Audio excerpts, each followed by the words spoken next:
hedhi ni swala la kibiolojia ambalo kina mama wote wanalipitia. Kwa hiyo lingeangaliwa pia kwa uzito wake. Sio kina mama hajitakii kuwa kwenye hedhi, ni vitu ambavyo vinatokea kibiolojia. Sasa serikali inaweza kuangalia kwa uzito huo huo kwamba ziweke pedi ziwe ni sehemu za bidhaa muhimu ili ziweze kutozwa kodi. Lakini kitu kingine ambacho ni cha muhimu, sisi wote tunatakiwa tuingie kwenye bima ya afya kwa wote. Kwa hiyo akina mama wanaweza kutumia bima zao za afya kwa wote ili zile waweze kupata pedi badala ya kupata dawa, basi wanaweza kutumia bima kwa ajili ya kuaccess hizo pedi, waweze kumudu siku zao kiutu, lakini pia kwa kujiamini zaidi. Tumeambiwa pia kwenye ripoti kwamba asilimia kubwa sana ya wasichana wanakosa kwenda shule wakiwa kwenye siku zao, lakini kama wakiwa na vifaa vizuri ambavyo vina gharama nafuu au havina gharama kabisa, wanaweza wakajimudu siku zao vizuri na wakaweza kuhudhuria masomo.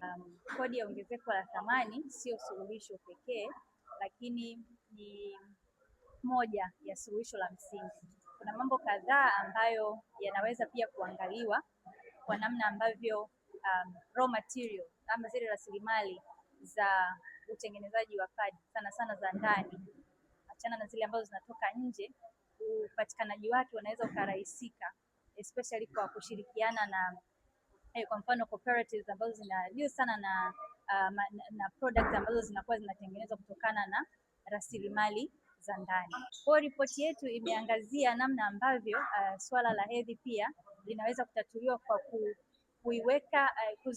kuziweka hizi taulo za kike kama sehemu ya bidhaa za madawa, kama ambavyo kama nchi Tanzania zile essential medicine ama madawa yanapopatikana kutokana kwamba anapata msamaha wa kodi na masuala ya kuangalia namna gani zinaweza zikapatikana kwa urahisi. Hatuna essential medical products ama equipments. Kwa hiyo kama serikali ikiweza kuzichukua zile pedi na kuziweka katika listi ya essential medical products ili ziweze kupata nafuu kama ambazo nafuu inayopatikana kutokana na essential medicine, basi inaweza pia kupunguza gharama ya upatikanaji wa pedi. Kwa hiyo utafiti huu naona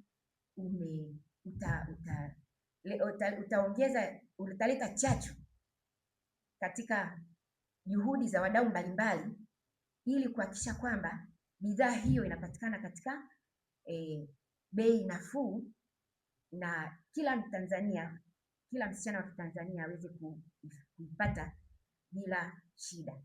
Kwa hiyo